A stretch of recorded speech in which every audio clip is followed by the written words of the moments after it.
Deus. 2 Coríntios 6,14.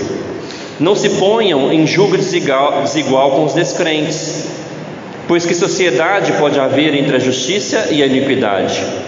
Ou que comunhão existe entre a luz e as trevas? Que harmonia pode haver entre Cristo e o maligno? Ou que união existe entre o crente e o descrente? Que ligação há entre o santuário de Deus e os ídolos? Porque nós somos santuários do Deus vivo, como Ele próprio disse: habitarei e andarei entre eles, serei o seu Deus e eles serão o meu povo. Por isso, o Senhor diz: saiam do meio deles e separem-se deles. Não toquem em coisa impura, e eu os receberei. Serei o pai de vocês, e vocês serão meus filhos e minhas filhas, diz o Senhor Todo-Poderoso. Portanto, meus amados, tendo tais promessas, purifiquemo-nos de toda impureza, tanto da carne como do espírito, aperfeiçoando a nossa santidade no temor de Deus. Ore agora, vamos orar. Senhor Deus, que a Tua palavra seja uma semente hoje que cai em terra boa no nosso coração. Que o Senhor que habita em nós fale conosco, em nome de Jesus. Que o Senhor nos santifique o Teu povo essa noite. Que o Senhor nos mostre que as Tuas promessas são maravilhosas, Deus, essa noite. Em nome de Jesus, Pai, pelo Teu Espírito Santo eu oro. Amém. Meus irmãos, eu gosto muito de atletismo. Agora está tendo as Olimpíadas, né? Eu acho fantástico aquelas corridas de 100 metros, de 200 metros. Um corredor consegue fazer 100 metros, meus irmãos, em 9 segundos. Agora, o cara que ganhou a medalha de ouro, 9,79. Você já tentou correr 100 metros? Eu acho que a gente faz uns 15, os melhores aqui vão fazer uns 15 segundos. Mas é interessante que tem a Paraolimpíada, e os 100 metros para atletas que são cegos. Eles precisam de um corredor guia. Você já viu? Eles correm, né, com um corredor guia que tem algo amarrado nele assim. Por quê? Senão ele vai sair da raia, né? Senão ele não vai saber quando parar. Senão ele vai trombar com outro, né? Óbvio, né? Então ele tem que correr com um corredor guia do lado dele. Mas eu estava pensando, esse corredor guia não pode ser qualquer um. Não pode ser um amigo dele que ele gosta, não pode ser um parente dele que ele gosta, tem que ser alguém preparado também, né? Imagina, ele está correndo lá e o corredor atrás, né? Ou seja, tem que ser alguém atleta também, tem que ser também alguém preparado para eles correrem juntos. Nós vamos ver hoje, meus irmãos, que nós não podemos correr com alguém que não está preparado do nosso lado. Não vai dar certo. Basicamente isso hoje nós vamos ver, que nessa corrida da vida cristã, nessa maratona da vida cristã, nós não podemos correr com alguém que também não está preparado e não está apto para essa corrida. Meus irmãos, esse texto que nós lemos, até o tema, né, é julgo desigual. A gente sempre pensa o quê? Esse texto está falando que crente não pode casar com um descrente. A gente sempre pensa isso, né? Mas você sabia que essa é uma aplicação secundária desse texto? Não é só isso que o texto está querendo dizer. Essa é apenas uma aplicação secundária. Porque, meus irmãos, o que estava ocorrendo em Coríntios? Quando a gente olha a primeira carta, a gente vê o que estava acontecendo lá e o que o apóstolo Paulo quer dizer com esse texto. O que estava acontecendo lá, meus irmãos? Eram duas coisas. Primeiro, que o púlpito da igreja estava corrompido. Quando o apóstolo Paulo saiu, entrou outros pregadores na igreja, e eles não pregavam a palavra de Deus, eles pregavam uma espécie de hipergraça. O que é uma hipergraça? Faça o que você quiser, viva do jeito que você quiser, que não tem problema não. O púlpito da igreja do Coríntios estava corrompido. Então eles estavam abrindo o púlpito para corredores não preparados para pregar a palavra de Deus. E o que desencadeou da igreja? Desencadeou na igreja imoralidade sexual. Era um problema dessa igreja de Coríntios. imoralidade sexual. Se você ler a primeira carta, você vai ver isso. E o outro problema é que os coríntios, eles participavam muito de festas pagãs, festas de idolatria. Tanto que para fazer parte de bons negócios na sociedade, eles tinham que participar dessas festas pagãs para poder ter oportunidade de bons negócios. Então, basicamente, o jugo desigual ali de Coríntios eram dois: o púlpito que não tinha pregadores crentes e os coríntios que participavam de festas pagãs, festas de adoração a outros deuses. Então o apóstolo Paulo, ele vem tratar sobre esse jugo desigual, e que a questão do casamento misto é apenas uma aplicação secundária. A primeira aplicação desse texto é que o púlpito estava corrompido e que os coríntios participavam de festas pagãs. Daí, meus irmãos, o que Deus tem a nos dizer hoje basicamente que nós devemos purificar o santuário de Deus. Nós devemos purificar o santuário de Deus. Mas a boa notícia é que o santuário de Deus sou eu, você, somos nós. Eu estava lembrando do cumprimento no Nepal. Os hindus, eles se cumprimentam assim. Talvez você já viu nas novelas. Tinha uma novela indiana há pouco tempo. Eles se cumprimentam falando namastê. E o namastê significa o seguinte: o Deus que está em mim saúda o Deus que está em você. Mas eles são politeístas, eles creem que tudo é Deus. O cristianismo é diferente, nós não cremos assim.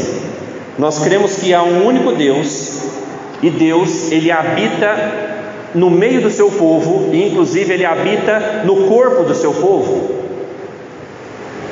Nós somos santuário do Espírito Santo, meus irmãos. É isso que o apóstolo Paulo está falando. Ele vai falar no versículo 16, na parte B, porque nós somos santuário do Deus vivo. A habitação de Deus, meus irmãos, na terra, talvez você lembre, ela começou com o tabernáculo no deserto. Deus habitava naquele tabernáculo, lembra? Depois Deus habitava no templo. Tinha a arca da aliança que era colocada dentro do templo, lembram? Daí quando Jesus vem à terra, Jesus, ele é o próprio tabernáculo de Deus encarnado. Mas depois, quando o Espírito Santo vem sobre o povo de Deus, em Atos capítulo 2, a Bíblia fala que o povo de Deus é agora o tabernáculo do Espírito Santo. Então nós somos o santuário de Deus. É tão interessante, meus irmãos, que quando Jesus disse que o Espírito Santo viria, diz que ele habitaria entre nós e habitaria em nós. Talvez você lembra quando Jesus está ensinando em Mateus 12, que se você expulsa um demônio de uma pessoa, e esse demônio vai embora, e depois a casa, ela está varrida, limpinha, se essa casa não está habitada, o que acontece, vocês lembram? Voltam com mais demônios, e essa pessoa fica pior do que o primeiro estado. Então, o que a Bíblia está querendo dizer? Que quando alguém é desabitado pelo mal, ele tem que ser habitado pelo Espírito Santo de Deus. E se ele é habitado pelo Espírito Santo de Deus, o mal, o maligno nunca mais habita nessa pessoa, porque o Espírito Santo sela essa pessoa. Então o crente, ele nunca fica endemoniado, porque é uma casa habitada, é uma casa selada pelo Espírito Santo. Então, meus irmãos, o próprio templo do Espírito Santo, o próprio santuário de Deus é nós, eu, você, a igreja. Deus promete isso no versículo 16. Ele vai falar: porque nós somos santuário do Deus vivo, como ele próprio disse: habitarei e andarei entre eles, serei o seu Deus, eles serão o meu povo. Vejam, meus irmãos, então, que o Espírito Santo, o Espírito de Cristo, ele habita em nós. Então agora nós temos uma relação viva com Deus. Por isso que ele fala que é o nosso Pai no versículo 18. Ou seja, agora, eu falei muito disso semana passada, nós podemos nos relacionar com Deus Pai, porque o próprio Espírito de Deus habita no meio do seu povo. Meus irmãos, e o que a gente espera de pessoas que têm o Espírito Santo?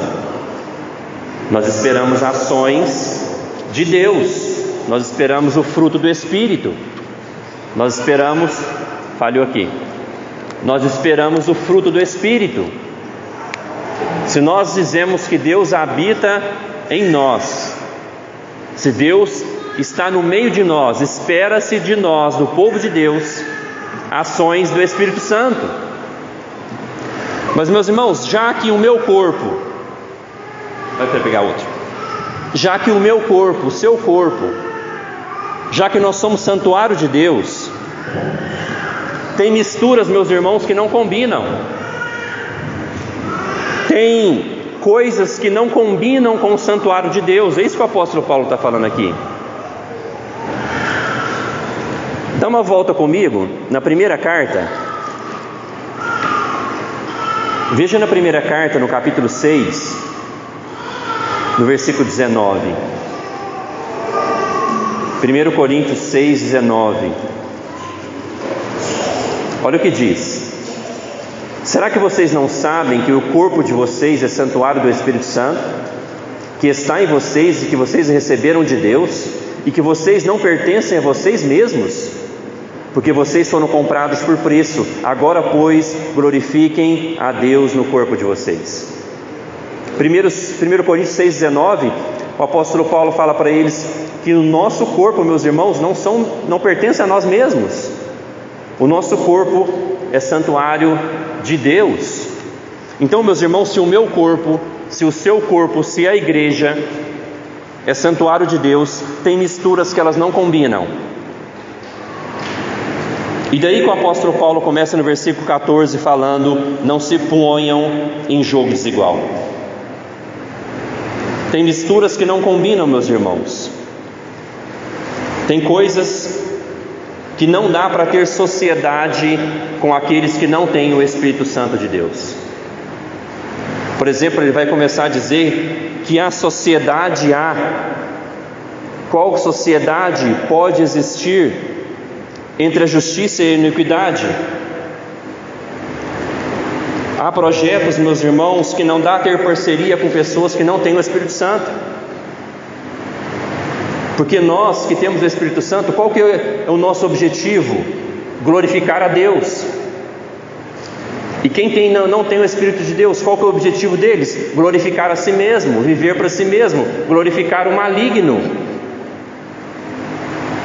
Então não há sociedade, meus irmãos, não é com todo mundo que nós podemos ter sociedades íntimas. O apóstolo Paulo vai falar que comunhão há de luz e trevas. É óbvio que nós devemos iluminar onde tem trevas, nós devemos levar a luz de Cristo. Mas que comunhão há, meus irmãos, há entre luz e trevas? Uma coisa é antagônica à outra. Quando a luz chega, as trevas automaticamente saem. Então, quando fala comunhão, quer dizer com quem a gente vai compartilhar a vida. Comunhão é compartilhar a vida. Só dá para a gente compartilhar a vida, meus irmãos, nessa corrida da vida cristã, com aqueles que estão participando da mesma corrida com a gente. Não dá para ter uma comunhão íntima. Os nossos melhores amigos têm que ser aqueles também que têm o Espírito de Cristo morando neles. Porque o apóstolo Paulo está tratando esse antagonismo. Que comunhão há entre luz e trevas? Pensa comigo, meus irmãos, você está passando por problemas e daí você vai consultar alguns amigos. Se esses amigos não têm o Espírito Santo, se esses amigos não têm a palavra de Deus como regra da vida deles, eles vão te dar conselhos fora da palavra de Deus. Quais são os seus melhores amigos? Eles também têm o Espírito de Cristo? Você pode amarrar nele para ser o seu guia nessa corrida da vida cristã? para ele correr junto com você? Vocês estão no mesmo propósito? Meus irmãos, que harmonia há entre Cristo e o maligno? O apóstolo Paulo vai falar: harmonia nenhuma, tanto que Cristo veio para desfazer as obras do maligno. Então o cristão, ele quer honrar a Cristo, ele quer obedecer a Cristo. O não cristão, ele quer honrar a si mesmo, ele não está preocupado com a palavra de Deus.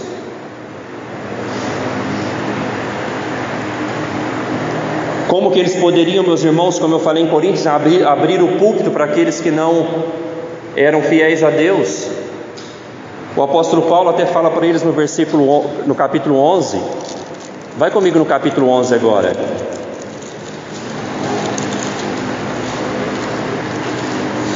No capítulo 11, a partir do versículo 4, olha o que Paulo fala para eles: pois se vem alguém que prega outro Jesus, diferente daquele que nós pregamos, ou se vocês aceitam um espírito diferente daquele que já receberam, ou um evangelho diferente do que já aceitaram, vocês toleram isto muito bem, porque suponho em nada ter sido inferior a esses superapóstolos. O apóstolo Paulo está falando para eles: olha, vocês toleram trevas dentro da igreja, pregadores que pregam um outro Cristo, pregadores que pregam um outro evangelho. Então, meus irmãos, não dá para ter também culto ecumênico, não dá para ter comunhão fora da verdade de Deus. Não dá para ter comunhão com aqueles que, embora possa falar assim, não, eu creio em Jesus. O apóstolo Paulo fala aqui, eles estão pregando um outro Jesus, não é o Jesus que eu anunciei. Que Jesus? Eles estão pregando um outro evangelho dentro da igreja de vocês, não é o evangelho que eu anunciei. O apóstolo Paulo até fala, eu não sou inferior a esses tais superapóstolos, porque eles se classificavam como superiores, como eloquentes, com uma pregação de hipergraça, uma pregação, digamos hoje, coach. Então essa dicotomia que estava acontecendo dentro da igreja, deles permitirem pregadores que não pregavam o mesmo Jesus que Paulo pregava dentro da igreja. Paulo fala, não pode ter essa comunhão, não pode ter esse culto ecumênico. No versículo 16 ele fala, que ligação há entre o santuário de Deus e os ídolos? Nós estamos correndo, meus irmãos, com o Espírito Santo no nosso coração. E quem não é cristão, quem não tem o Espírito Santo, ele está correndo guiado por falsos ídolos. Ele está guiado pelo príncipe deste mundo.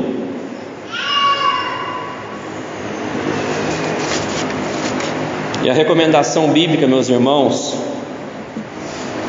é saiam e separem-se deles. Olha o versículo 17. Por isso, o Senhor diz: saiam do meio deles e separem-se deles. Não toquem em coisa impura e eu os receberei. Meus irmãos, de alguma maneira, quando a gente se torna cristão, vai acontecer uma exclusão social. De alguma maneira, nós vamos ter que nos excluir de algumas coisas e até nos excluir de algumas pessoas. A cultura grega que tinha nos Coríntios era uma cultura altamente, extremamente idólatra. E nós não ficamos muito atrás deles, não. A nossa cultura é uma cultura ao ego, é um culto aos desejos, é um culto ao corpo. A nossa cultura também é altamente idólatra. Então, meus irmãos, há lugares que nós não devemos frequentar. Versículo 17, o apóstolo Paulo fala: saiam do meio deles, se separem da idolatria, se separem do mal, se separem daqueles que não têm o Espírito de Cristo, não tem comunhão entre luz e trevas, não tem comunhão entre a justiça e a iniquidade, não tem comunhão entre Cristo e o maligno. Separem-se do meio deles.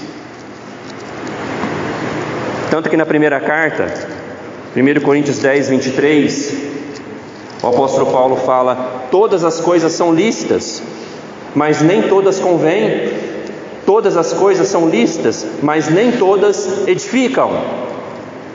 Tem coisas que eu não posso falar para vocês, não pode fazer isso, é errado. Porque às vezes a Bíblia não fala que é. Mas o apóstolo Paulo fala: tem coisas que não convêm para o cristão.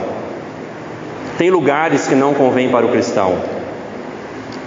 Tem coisas que são lícitas, nós não podemos falar que é pecado, digamos assim. Mas nem todas as coisas edificam a vida de um cristão. Então, meus irmãos, há lugares que nós temos que nos separar deles. Podemos dar alguns exemplos? Baladas. O que acontece numa balada, meu irmão? A balada é um culto ao ego, é um culto aos desejos, é um culto ao corpo. Um cristão não pode estar numa balada. Não é lugar para um cristão o carnaval. O Espírito Santo não está ali no meio daquelas pessoas. Talvez, meus irmãos, até festas de família. Festas de família às vezes regadas a bebedeira, músicas ímpias. Cuidado para você não estar tendo comunhão com as trevas. Festas culturais pode ser complicado também. Geralmente as festas culturais do nosso país são festas de louvor a alguém que não é Deus, que não é Jesus. Algumas festas culturais podem ser complicadas também da gente frequentar. Às vezes, meus irmãos, igrejas que não pregam o Evangelho. Porque veja que o problema de Coríntios eram dois que eu falei: como eles frequentavam festas das culturas pagãs da sua cidade, mas também que eles abriam um púlpito para trevas, para pregadores que não pregavam o Evangelho de Paulo. Paulo fala assim: eles são super apóstolos, mas eles pregam outro Jesus que não é o Jesus da Bíblia. Eles pregam outro Evangelho. Então às vezes comunhão com igrejas que não pregam o Evangelho não dá certo, é comunhão entre luz e trevas, porque eles não estão pregando o Evangelho de Jesus. Às vezes, meus irmãos, nós precisamos nos retirar de grupos de WhatsApp. Às vezes nós precisamos nos retirar de coisas que não edificam, porque não há comunhão ali, não há o desejo daquele grupo, ou naquela festa, ou naquela atividade de honrar a Cristo. Então não há harmonia, não há sociedade entre a justiça e a iniquidade. Mas também, meus irmãos, esse texto está falando também de uma maneira secundária, de que não há união entre o crente e o descrente.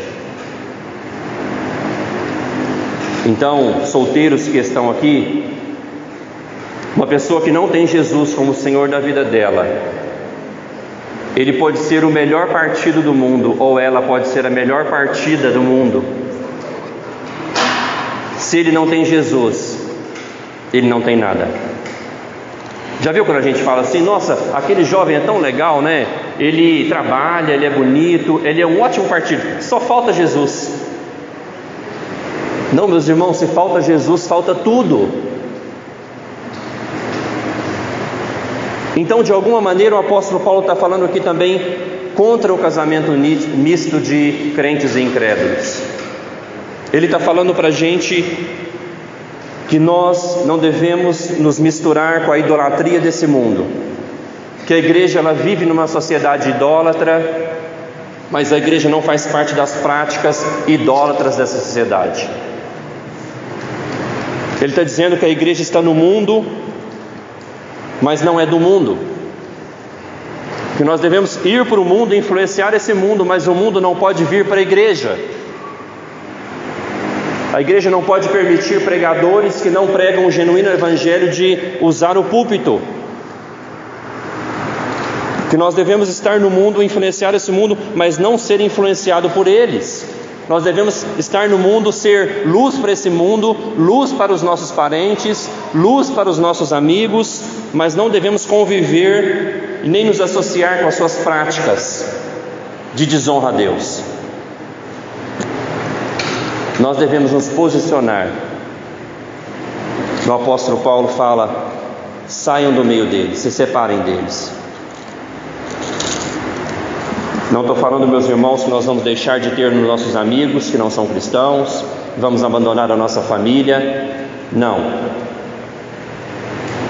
Mas há momentos que nós devemos entender que mesmo coisas lícitas, elas não edificam.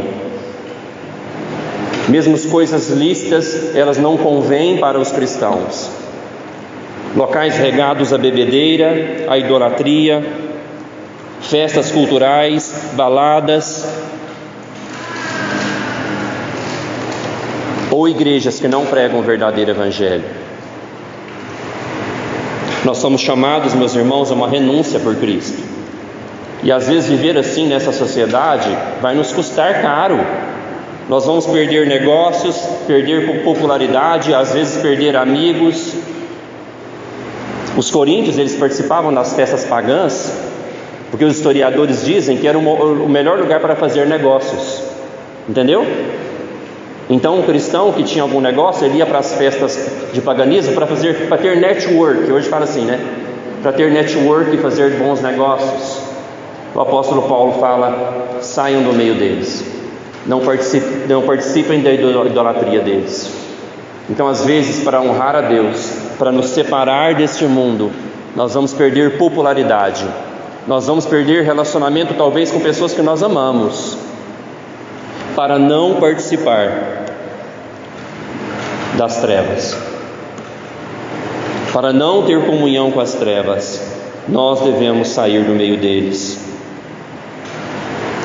Mas, meus irmãos, lembremos que quem promete ter comunhão conosco, versículo 18, Deus fala para a gente fazer isso, porque Ele mesmo promete ter comunhão conosco. Ele fala: eu serei o pai de vocês, e vocês serão meus filhos e minhas filhas. Deus promete ter essa comunhão conosco. Por isso Ele nos manda esse afastamento, meus irmãos.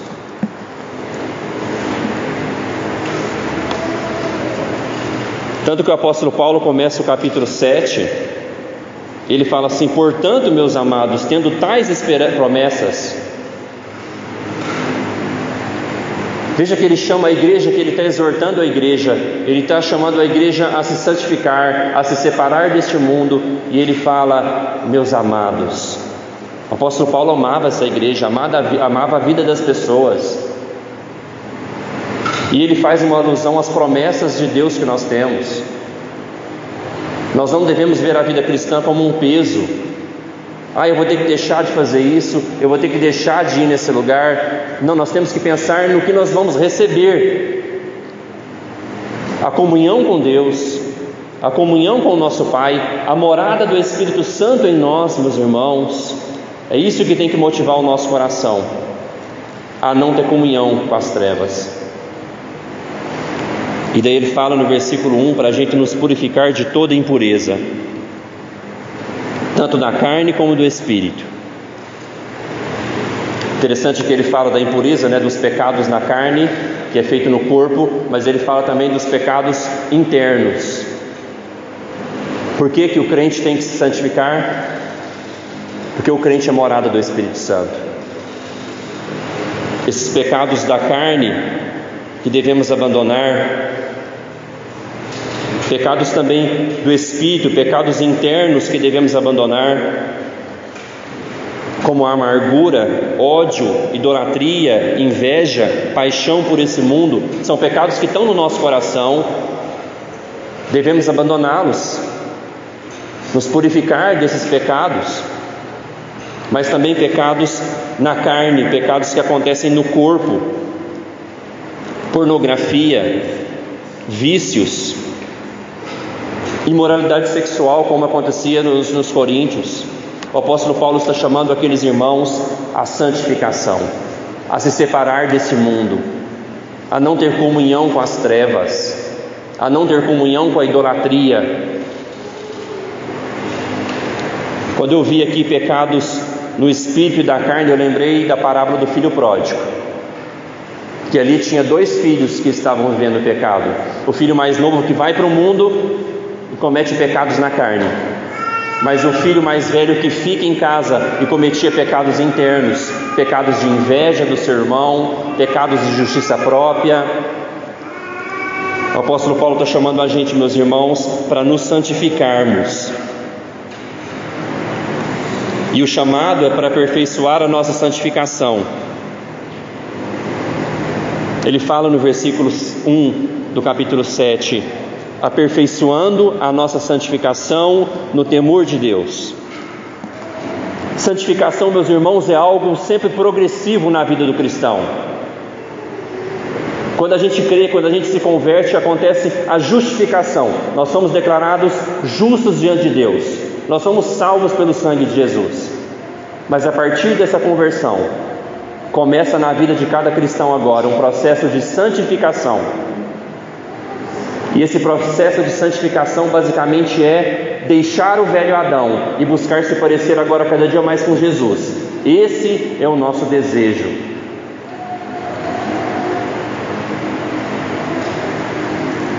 E isso deve ser feito, meus irmãos, no temor de Deus, ele fala no versículo 1 do capítulo 7. Nós devemos buscar sempre a nossa vida cristã, temendo a Deus, sabendo que um dia estaremos diante do tribunal de Deus e teremos que dar conta de todas as nossas obras, feitas pelo nosso corpo. Ele fala isso no capítulo 5, versículo 10. O apóstolo Paulo fala: vamos aperfeiçoar a santificação de vocês. Esse é o fruto natural daquele que nasceu de novo. O fruto natural de todo aquele que foi regenerado pelo Espírito Santo. Que o Espírito Santo habita nele, agora é buscar a santificação, é se interessar pela santificação. Se você não tem interesse pela santificação, cuidado, talvez você ainda está perdido. Talvez você ainda está perdido.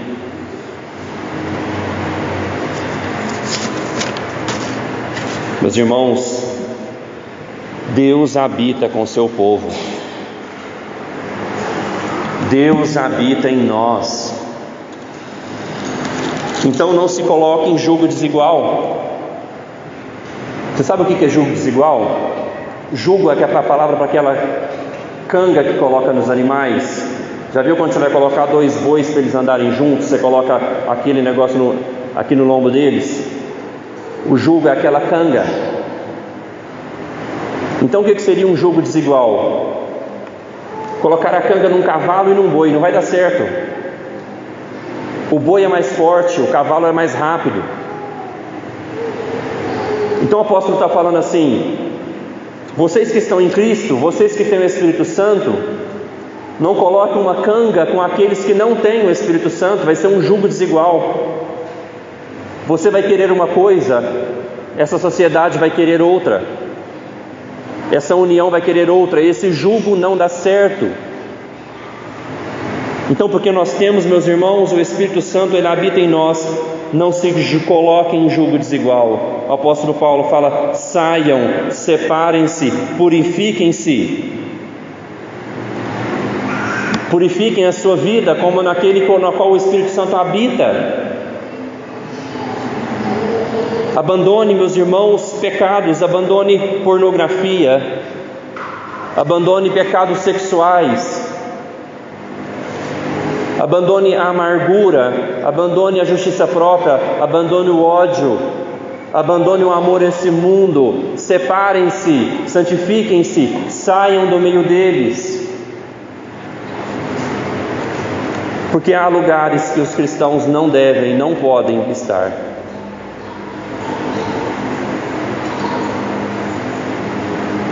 Há sociedades que nós não podemos ter, meus irmãos, porque nós não podemos negociar os nossos princípios. Nós não podemos negociar quem nós somos. Nós somos filhos de Deus, filhas e filhas do Pai. Ele fala no versículo 18, na qual nós oramos. Lembra da oração do Pai Nosso? Pai, santificado seja o vosso nome.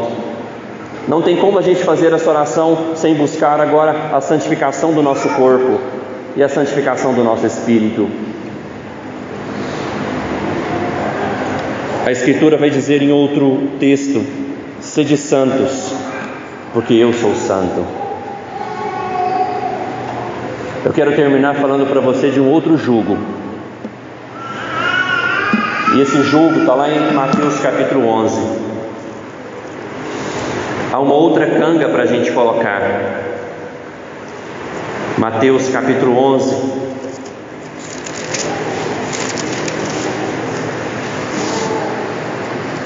No versículo 28 a 30.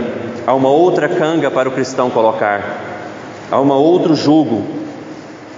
Mateus 11, 28, Jesus disse: venham a mim todos vocês que estão cansados e sobrecarregados, e eu os aliviarei.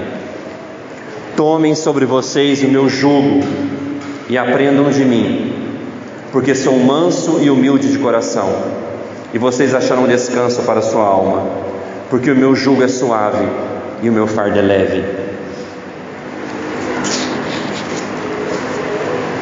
Quero terminar dizendo que, embora não podemos colocar o jugo desigual para caminharmos nas trevas, talvez você que está cansado, você que precisa dessa santificação que eu falei, há um outro jugo para você colocar, que é o jugo de Cristo Jesus. E nesse jugo, ele é leve e suave, porque o Senhor diz que ele é manso e humilde de coração. Então, quando a gente está arrependido dos nossos pecados, quando a gente quer santificar a nossa vida, a gente pode clamar: Jesus, então venha caminhar comigo, então venha purificar com seu sangue os meus pecados.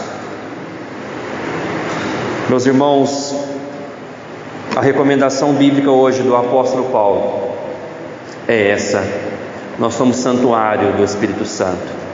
Deus habita em nós e no meio do seu povo. Por isso o nosso corpo e o nosso interior deve ser santo.